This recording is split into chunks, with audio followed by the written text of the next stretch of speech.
¿Qué tal, queridos amigos? Les saludo como siempre ahora desde mi nueva parroquia, mi nueva comunidad del Sagrado Corazón de Ciudad Lerdo, Durango.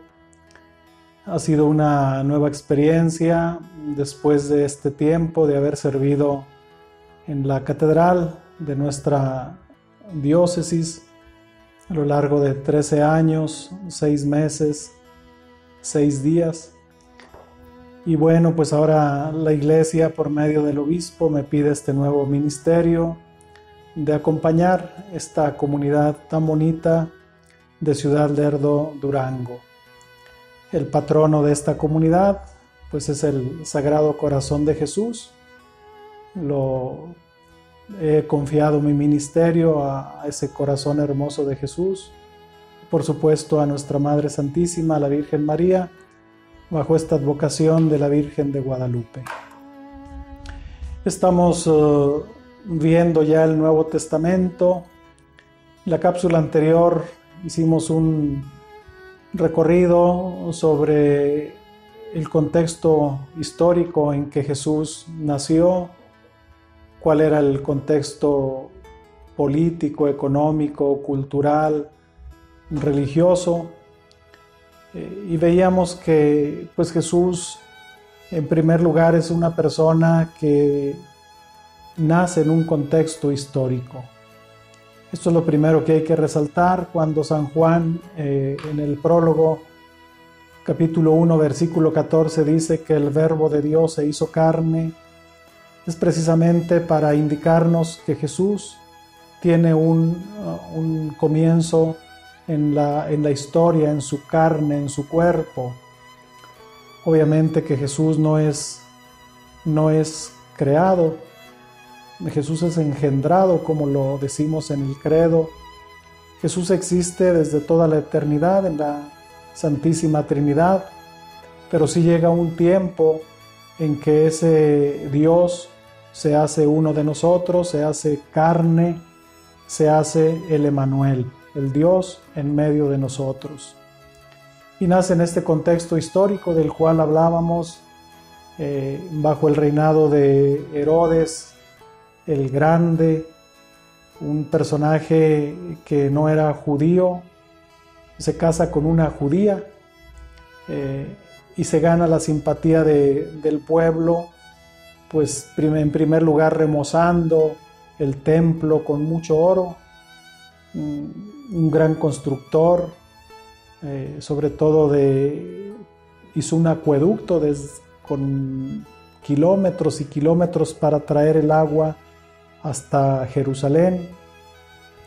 Él mismo hizo pues varios castillos, varios lugares de estancia, y sobre todo fíjense lo intelectual o lo poderoso que era. En una montaña, pensemos por ejemplo en Masada. En Masada es una montaña un poquito alta, y en la cumbre de la montaña la hacen plana y ahí construyen una fortaleza. Igualmente él hará una personal que se llama el Herodión, una montaña con su subida, su escalera y una construcción, un palacio de descanso. Todo esto pues nos habla de la grandeza, el poderío de aquel hombre. Y sin embargo Herodes pues será símbolo de ese hombre débil que no sabe enfrentar esta realidad. Él había dicho a los magos: díganme dónde ha nacido para también yo ir a adorarlo. Y resulta que eran puras mentiras. Ni fue a adorarlo y sí quiso matar al niño. Un hombre tan poderoso le tiene miedo a un niño, y por eso tiene que huir José y María con el niño a Egipto para guardarlo, para liberarlo de Herodes. Jesús nace pues en este contexto de revuelta, de un hombre fiel a los romanos, y que obviamente se ganó la simpatía de muchos judíos que vieron como un gran protector, sobre todo en lo material. Pero hubo muchos, afortunadamente, muchos judíos que no lo aceptaron, sobre todo las clases más radicales, los escribas, los fariseos, los esenios. Eran grupos muy fuertes de choque contra el mismo Herodes. Los grupos sabemos que existían, pues eran los escribas, los fariseos, los saduceos, los herodianos, hasta este grupo radical que también veíamos la vez pasada, los sicarios, los asesinos a sueldo, que no era ciertamente un grupo religioso, sino un grupo social, extremista, que nunca aceptaron la presencia de los romanos e incluso entre ellos mismos se eliminaban. Así nace Jesús, y entonces el Nuevo Testamento, que vamos a empezar a desarrollar, a platicar poco a poco, a exponerlo, sabemos que abarca 27 libros, 27 escritos. Quisiera en primer lugar que los recordáramos estos 27 libros. Tenemos 4 evangelios: Mateo, Marcos, Lucas y Juan. Luego el libro de los Hechos de los Apóstoles, que tratará esencialmente del nacimiento de la iglesia. Luego vienen las cartas de San Pablo. Durante mucho tiempo se consideraban 14 cartas de Pablo. Sin embargo, en los últimos años, con toda la profundización de la exégesis bíblica, se ha llegado a la conclusión que el escrito a los hebreos no pertenece a Pablo. No hay muchos elementos de la teología de Pablo, incluso el vocabulario de Pablo no está en el escrito a los hebreos, y por eso este escrito se considera aparte. Por eso decimos que son 13 cartas de San Pablo. Se las enumero para recordárselas. Tenemos la carta a los romanos, 2 cartas que dirige a los corintios, una carta a los gálatas, una a los efesios, otra a los filipenses, otra carta a los colosenses, 2 cartas a los tesalonicenses, 2 cartas a Timoteo, un discípulo de Pablo, otra carta a Tito y finalmente una carta dirigida a otro discípulo, a Filemón. Estas cartas esencialmente tienen un sentido pastoral.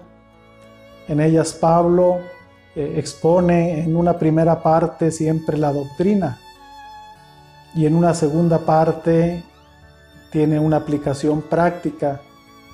Nosotros le llamamos la parte parenética, es decir, la parte práctica, lo que no basta solamente lo que él expone como doctrina, sino que esa doctrina hay que vivirla, tiene que manifestarse en la vida de la comunidad. Son cartas esencialmente dirigidas a comunidades, o bien que él fundó, comunidades muy queridas para él. En esas cartas, pues vamos a ver poco a poco cómo se refleja el sentimiento de Pablo. Algunas tienen datos autobiográficos muy importantes. ¿Quién fue Pablo? Podemos conocer su perfil, su carácter. Interesantes las 13 cartas de San Pablo. Y luego esta otra carta, este escrito que llamamos a los hebreos, que esencialmente pues no tiene el esquema de una carta, parece más bien una homilía que profundiza sobre Cristo, sobre el sumo sacerdocio de Cristo, la novedad de Cristo. ¿Qué ha aportado Cristo a la nueva alianza? Cristo es el nuevo sacerdote, o el sacerdote sumo y eterno, como lo dirá este escrito a los hebreos. Luego tenemos 7 cartas que llamamos católicas. El término católico es un término que viene del griego katolikon, y katolikon significa universal. De ahí sabemos que una de las notas de nuestra iglesia dice que nuestra iglesia es una, santa, católica y apostólica. Es católica porque es enviada por Cristo. En el Evangelio de San Mateo, al final, en el capítulo 28, Jesús dice a sus discípulos: vayan por todo el mundo, prediquen el Evangelio, hagan discípulos, bauticen. La iglesia está llamada a estar en todo el mundo. Es la misión que le corresponde porque es enviada por el mismo Jesús. De ahí que la iglesia por eso sea católica, enviada a todo el mundo. Y estas cartas se llaman católicas porque, a diferencia de las cartas de Pablo, que tienen un destinatario, una comunidad, Roma, Tesalónica, Galacia, Éfeso, Colosas, Corinto, o a los personajes particulares, Timoteo, Tito, Filemón. Estas 7 cartas son universales, son escritas para todos. No tienen un destinatario especial, por eso se les llama católicas. ¿Cuáles son las 7 cartas católicas? 3 cartas que se le atribuyen a San Juan el apóstol, sin duda. 2 cartas que se le atribuyen a Pedro. Una carta a Santiago, el apóstol, y otra carta a San Judas. Obviamente no es Judas el Iscariote, es el otro Judas, el otro apóstol. Y finalmente tenemos el escrito que cierra el Nuevo Testamento y toda la Sagrada Escritura, que es el libro del Apocalipsis. Son 27 libros, 27 escritos. Esencialmente en esta primera parte de estas cápsulas, de esto que les compartiré, pues lo vamos a dedicar a los evangelios.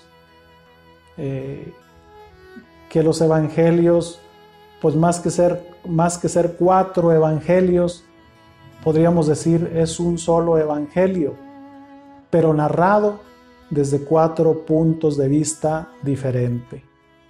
Es decir, Mateo tiene en cuenta una comunidad concreta. Mateo escribe esencialmente a una comunidad compuesta por judíos, de ahí su vocabulario, su estilo, todo dedicado a los judíos. Marcos lo dedicará a los paganos, gente que no tenía mucho que ver con el judaísmo, que no sabían mucho de las tradiciones. Por eso Marcos explicará cada palabra. Cuando habla de una palabra hebrea o aramea, la traduce. Y sobre todo, pues es una comunidad que está aprendiendo, está ávida de saber de Jesús. En cambio, Lucas, pues indistintamente él escribe tanto a hebreos como a paganos. Y Juan, que será otro escrito que vamos a considerar aparte, porque es un escrito exquisito. Es como la espuma del pensamiento, de la reflexión sobre Jesús. Una teología muy alta, muy elevada, muy espiritual, muy profunda, pero que quiere darnos un mensaje sobre Jesús. Y entonces, con esta introducción pues al Nuevo Testamento, ojalá se nos quede claro, pues son 27 libros, 27 escritos, repito, 4 evangelios, un libro sobre los Hechos de los Apóstoles, el nacimiento de la Iglesia, 13 cartas de San Pablo, un escrito a los hebreos, 7 cartas católicas y finalmente el Apocalipsis. Síganos en nuestras redes sociales, página de YouTube de la Diócesis de Gómez Palacio, página de Facebook de la misma diócesis, con la cuenta personal de un servidor, Julius Carrillo. Ahí nos encuentran todos los martes. Compartan estas cápsulas, son sencillas. La única finalidad es compartirles algo en este tiempo de pandemia, que todavía no hay las condiciones de estar juntos para estudiar, pero sí compártanla, y si les gusta por ahí denle like. Les bendigo, pido al Sagrado Corazón de Jesús que ilumine su familia, su propio corazón, y que a todos nos dé ese amor, esa ternura de ese corazón tan humano, tan divino de Cristo, y que lo reproduzcamos en nosotros con esa ejaculatoria: Sagrado Corazón de Jesús, en vos confío. Y la bendición de Dios Todopoderoso, Padre, Hijo y Espíritu Santo, los cuide y los proteja siempre. Amén.